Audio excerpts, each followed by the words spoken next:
নমস্কার বন্ধুরা, defence knowledge আপডেটসে আপনাদের স্বাগত। তো বন্ধুরা, বিশ্ব রাজনীতি এবং সামরিক ভারসাম্যে এক অভূতপূর্ব পরিবর্তন ঘটে গেছে। যে ভারতকে একসময় বিশ্বের অন্যতম বৃহত্তম অস্ত্র আমদানিকারক দেশ হিসেবে গণ্য করা হতো, সেই ভারত আজ বিশ্বের সব থেকে বড় ল্যান্ড ওয়ারফেয়ার বা প্রতিরক্ষা প্রদর্শনী ফ্রান্সের প্যারিসে আয়োজিত ইউরিসেট্রি 2026-এ গিয়ে গোটা বিশ্বকে চমকে দিয়েছে। স্ক্রিনে আপনারা যে ছবিটি দেখতে পাচ্ছেন তা ভারতের এই নতুন শক্তির প্রমাণ। ভারত এখন আর শুধু অস্ত্র কেনে না, বরং বিশ্বের বুকে সর্বাধুনিক প্রযুক্তির অস্ত্র বিক্রি করতে তৈরি।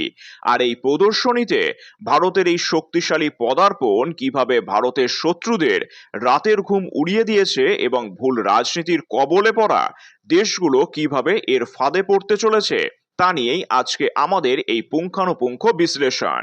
আসলে প্যারিসে আয়োজিত এই মহা প্রদর্শনীতে ভারতের প্রতিরক্ষা গবেষণা সংস্থা অর্থাৎ ডিআরডিও, এছাড়াও ভারত ইলেকট্রনিক্স এবং কল্যাণ স্ট্র্যাটেজির মতন সিস্টেমের মতন বেসরকারি জায়েন্টরা অংশ নিয়েছে।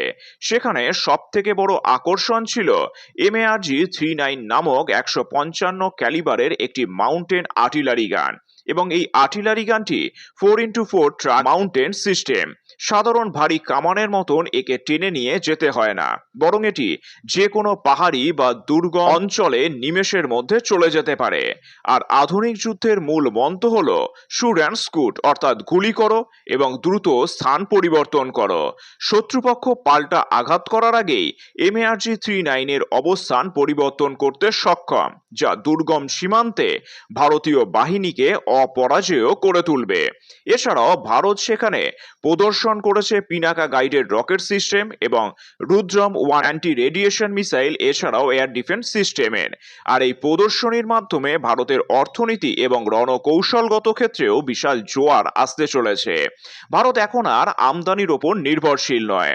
2025-26 অর্থবর্ষে ভারত প্রায় 38,424 কোটি টাকার প্রতিরক্ষা সরঞ্জাম রপ্তানি করে রেকর্ড করেছে।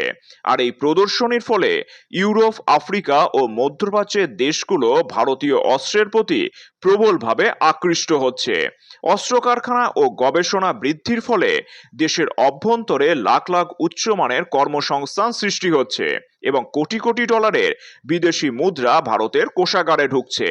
এছাড়াও যখন কোনো দেশ নিজস্ব প্রযুক্তিতে অস্ত্র বানায়, তখন যুদ্ধ বা সংকটের সময় তাকে অন্য দেশের শর্ত বা নিষেধাজ্ঞার মুখে পড়তে হয় না। ভারত এখন সেই পরম সামরিক স্বাধীনতাই অর্জন করছে। আর ভারতের এই সমরাস্ত্র বিপ্লব সরাসরি আঘাত করেছে তার দুই প্রতিবেশী শত্রু রাষ্ট্রকে। পাকিস্তান দীর্ঘদিন ধরেই চীনের সস্তা প্রযুক্তি এবং আমেরিকার পুরনো ত্রাণের ওপর নির্ভর করে টিকে আছে, কিন্তু বর্তমানে ভারতীয় দেশীয় প্রযুক্তির এই অবিশ্বাস্য অগ্রগতি এবং বিশেষ করে পাহাড়ি অঞ্চলে মোতায়েনযোগ্য MARG-39 কামানের মতন অস্ত্রের সামনে পাকিস্তানের প্রতিরক্ষা ব্যবস্থা সম্পূর্ণ অচল হয়ে পড়বে। ভারতের পিনাকা এবং রুদ্রম মিসাইলের নিখুঁত নিশানা মোকাবিলা করার মতন আধুনিক র্যাডার বা প্রতিরোধ ব্যবস্থা কেনার টাকাও আজ পাকিস্তানের অর্থনীতিতে নেই।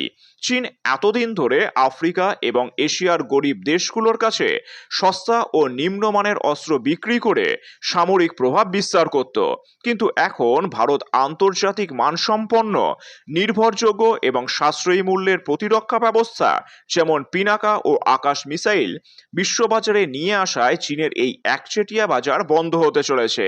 লাদাখ বা অরুণাচলের মতন দুর্গম সীমান্তে ভারতের এই হালকা ও দ্রুত মোতায়েনযোগ্য আর্টিলারি সিস্টেম চীনের PL এর জন্য বড় মাথা ব্যথার কারণ হয়ে দাঁড়িয়েছে। আর এই অস্ত্র বিপ্লব এবং বৈশ্বিক প্রদর্শনীর পেছনেও রয়েছে গভীর রাজনৈতিক সমীকরণ। তাহলে দেখুন, বিশ্বের বহু দেশ যেমন ইউক্রেন সংকট বা ইউরোপের বর্তমান পরিস্থিতি নিজেদের সুরক্ষার জন্য সম্পূর্ণভাবে পশ্চিমা দেশ বা ন্যাটোর ওপর নির্ভর করেছিল, কিন্তু যুদ্ধ শুরু হওয়ার পর তারা বুঝতে পেরেছে যে অন্যের দেওয়া অস্ত্রের ওপর নির্ভর করে নিজের দেশের সার্বভৌমত্ব রক্ষা করা যায় না। আর একেই বলে ভুল রাজনীতি।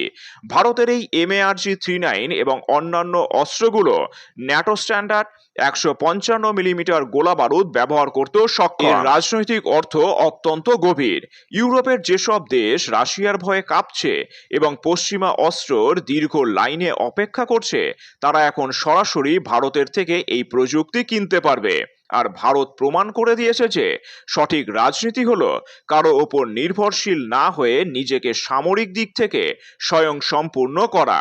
যেসব দেশ এখনো নিজেদের সামরিক শক্তিতে স্বাবলম্বী হতে পারেনি, তারা ভুল রাজনীতির শিকার হয়ে আজ ধ্বংসের মুখে। যেমন পাকিস্তানের বর্তমান রাজনৈতিক ও অর্থনৈতিক বিপর্যয়। প্যারিসের ইউরোসেট্রি 2026-এর এই মঞ্চ থেকে ভারত বিশ্বকে একটি স্পষ্ট বার্তা দিয়েছে যে ভারত আর কারো দয়ায় বাঁচবে না। ভারত এখন নিজের সুরক্ষায় নিজেই সক্ষম এবং বিশ্বকেও সুরক্ষা দিতে প্রস্তুত। মেক ইন ইন্ডিয়া এবং আত্মনির্ভর ভারতের এই মহাযজ্ঞ ভারতকে আগামী 2035 সালের মধ্যে বিশ্বের শীর্ষ প্রতিরক্ষা রপ্তানিকারক দেশগুলোর একটিতে পরিণত করতে চলেছে। আপনারা কি মনে করেন, ভারতের এই নতুন রূপ কি সত্যিই চীন এবং পাকিস্তানের বুক কাঁপিয়ে দেওয়ার জন্য যথেষ্ট? আপনাদের মতামত নিচে কমেন্টে অবশ্যই জানাবেন। আর ভিডিওটি ভালো লাগলে লাইক করবেন এবং বন্ধুদের সাথে শেয়ার করতেও ভুলবেন না। ধন্যবাদ। জয় হিন্দ।